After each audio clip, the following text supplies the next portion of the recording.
Hello student. आज nationalism in India chapter में हम देखेंगे the salt march and the civil disobedience movement. Salt march क्या था जो महात्मा गांधी ने चलाया, और इसके साथ ही सिविल डिसोबीडियंस मूवमेंट भी चलाया।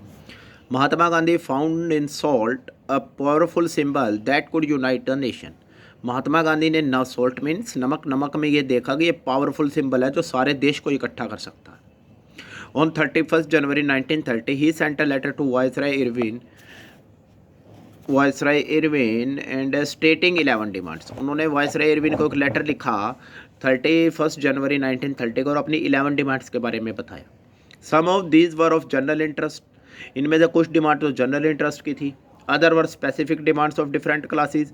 और कुछ डिमांड्स इसमें अलग अलग क्लासेस की, जैसे कुछ पेजेंट्स की डिमांड रख दी, कुछ इंडस्ट्रियलिस्ट वर्कर की डिमांड रख दी, कुछ ट्राइबल कम्युनिटी की डिमांड रख दी। फ्रॉम इंडस्ट्रियलिस्ट टू पेजेंट्स इनकी डिमांड थी। The idea was to make the demand wide ranging. Mahatma Gandhi का विचार था कि जो डिमांड है ना, उनका आइडिया वाइड रेंजिंग हो। वाइड रेंजिंग मीन्स ज़्यादा से ज़्यादा कम्युनिटी की डिमांड इसके अंदर आए, so that all classes with in Indian society could identify with them. ताकि जो Indian and everyone could be brought together in a United campaign. ताकि जो सारी कास्ट क्लासेज है इंडियन सोसाइटी की, वो सारी उनके साथ आए और हर कोई यूनाइटेड कैंपेन में पार्टिसिपेट कर सके। इट मीन्स महात्मा गांधी ने ज़्यादा लोगों की डिमांड, मान लो पेजेंट्स की डिमांड रखी, तो पेजेंट्स को लगेगा भी हमारी डिमांड रखी गई है, हम यूनाइटेड कैंपेन में पार्टिसिपेट करेंगे। ट्राइबल कम्युनिटीज़ की डिमांड रखी गई है, तो ट्राइबल कम्युनिटी को लगेगा भी हमारी मांग सुनी जा रही है, हम भी यूनाइटेड कैंपेन में, यूनाइटेड स्ट्रगल के अंदर पार्टिसिपेट करें। The most stirring of all was demand to abolish the salt tax. परंतु इसमें सबसे मेन डिमांड, हिला देने वाली डिमांड थी सोल्ट टैक्स को समाप्त करना। Salt was something consumed by the rich and the poor alike. Salt एक ऐसी चीज़ थी जो रिच और पुअर एक समान यूज़ करते थे। And it was one of the most essential items of food. और यह भोजन के सबसे ज़रूरी आइटम में से एक थी। द टैक्स ऑन सॉल्ट, नमक पे tax, and government monopoly over its production. और सरकार की जो इसके ऊपर मोनोपोली थी इसके प्रोडक्शन पे, मोनोपोली मीन्स एकाधिकार। सो गवर्नमेंट ने कहा था, ब्रिटिश गवर्नमेंट ने, कि सिर्फ ब्रिटिश गवर्नमेंट इस सॉल्ट को प्रोड्यूस कर सकती है और कोई सॉल्ट को प्रोड्यूस नहीं कर सकता ब्रिटिश गवर्नमेंट के अलावा। तो इसके कारण महात्मा गांधी ने घोषणा करी, revealed the most oppressive face of British rule. Mahatma Gandhi ने दिखाया कि ये ब्रिटिश गवर्नमेंट का सबसे दमनकारी चेहरा है, क्योंकि सोल्ट जो है कॉमन पर्सन की चीज़ है, और उसके ऊपर एक तो उसने टैक्स लगा दिया ब्रिटिश गवर्नमेंट ने, और दूसरा क्या कर दिया, जो इतनी एसेंशियल आइटम है उसको सिर्फ ब्रिटिश गवर्नमेंट ही मोनोपोली है, सिर्फ ब्रिटिश गवर्नमेंट इसको बना सकती है। अभी ये बात भी गलत है।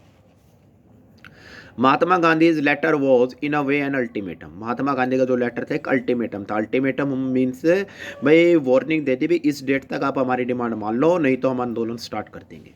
If the demands were not fulfilled by 11 मार्च, अगर डिमांड्स को 11 मार्च तक फुलफिल नहीं किया जा गया, द लेटर स्टेटेड, लेटर में लिखा था, the Congress would launch a civil disobedience campaign. तो कांग्रेस सिविल डिसोबीडियंस कैंपेन शुरू करेगी, सविनय अवज्ञा आंदोलन शुरू करेगी।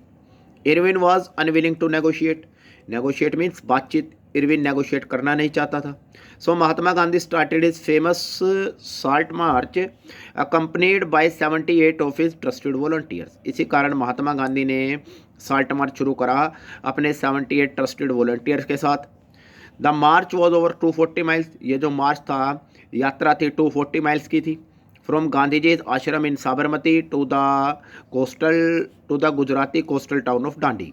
जो गांधी जी के आश्रम साबरमती से शुरू होनी थी और कोस्टल टाउन डांडी तक जानी थी। The volunteers work for 24 days. Volunteers 24 दिन तक चले। वॉलंटियर जो अपनी इच्छा से किसी भी आंदोलन में पार्टिसिपेट करते हैं, वो 24 डेज तक चले। अबाउट 10 माइल्स अ डे, एक दिन में 10 माइल, 10 मील तक एक दिन के अंदर वो चलते थे, और उसके बाद वहाँ कहीं पे रुक जाते थे। Thousands came to hear Mahatma Gandhi wherever he stop. हजारों लोग महात्मा गांधी को सुनने के लिए आते थे जहाँ भी वो रुकते थे। And he told them what he meant by swaraj. और उन्होंने उनको बताया कि उनका स्वराज से क्या मतलब था। And urge them to peacefully defy the British. और उनसे कहा, महात्मा गांधी ने इंडियन से कहा भी शांतिपूर्वक तरीके से वो ब्रिटिश के कानून को तोड़े। ऑन 6 अप्रैल को ही रीच डांडी, वो डांडी पहुंच गए। And ceremony violated the law. और उन्होंने बड़े उत्सव के तरीके, मतलब सैकड़ों लोग वहाँ पे इकट्ठा थे और उन्होंने कानून को तोड़ा। Manufacturing salt by boiling sea water, उन्होंने समुद्र के पानी को उबाल के सॉल्ट को बनाया और इस प्रकार जो गवर्नमेंट की मोनोपोली थी सॉल्ट बनाने पे वो महात्मा गांधी ने तोड़ दी। This marked the beginning of civil disobedience movement, इससे सिविल डिसोबीडियंस मूवमेंट की शुरुआत हुई। How was this movement different from non cooperation, ये मूवमेंट नॉन कोऑपरेशन से अलग कैसे था। People were now asked not only to refuse cooperation, इस मूवमेंट में क्या था, लोगों को सिर्फ ये नहीं कहा गया कि उन्होंने गवर्नमेंट को कोऑपरेट भी नहीं करना है, एक तो ये बात कही गई, और दूसरा with the British as they had done in 1921 1922, जैसा उन्होंने 21-22 में किया था, but also to break colonial laws, बल्कि उनसे ये भी कहा गया उन्होंने जो कॉलोनियल लॉज हैं, जो ब्रिटिश के रूल हैं, उनको भी, कानून है, उनको भी तोड़ना है, कोऑपरेट भी नहीं करना और कानून भी तोड़ने हैं। Thousands in different parts of country broke the salt law, हजारों लोगों ने कंट्री के डिफरेंट पार्ट में नमक कानून को तोड़ा। मैन्युफैक्चर्ड सॉल्ट बनाया and demonstrated in front of the government salt factories, और गवर्नमेंट सॉल्ट फैक्ट्रीज के सामने प्रदर्शन किया। एट द मूवमेंट स्प्रेड, जैसे जैसे ये मूवमेंट फैला, फॉरेन क्लोथ वॉज बाइकॉटेड, विदेशी कपड़े का बहिष्कार किया गया। एंड लीकर शॉप्स पर पिकेटेड, शराब की दुकानों को पिकेट किया गया। पेजेंट रिफ्यूज टू पे रेवेन्यू, पेजेंट्स ने रेवेन्यू पे करने से मना कर दिया और चौकीदारी टैक्स पे करने से मना कर दिया। विलेज ऑफिशियल रिजाइंड, जो गांव के ऑफिशियल से, नंबरदार या अन्य जो ऑफिशियल थे, रेवेन्यू ऑफिशियल थे, ऑफिसर थे, उन्होंने इस्तीफा दे दिया।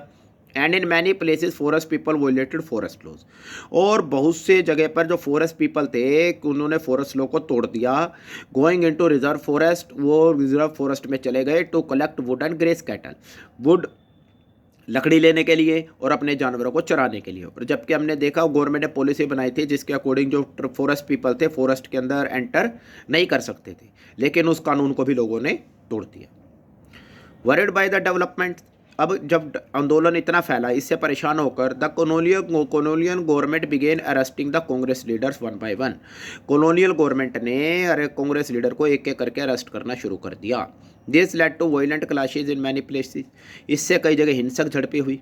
व्हेन अब्दुल गफ्फार खान, जो अब्दुल गफ्फार खान थे, ए डेवोर डिसाइपल ऑफ महात्मा गांधी, जो महात्मा गांधी के पूरे अनुयायी थे, डिसाइपल मीन्स अनुयायी, वॉज अरेस्टेड इन अप्रैल 1930, जब उनको अरेस्ट किया गया अप्रैल 1930 में।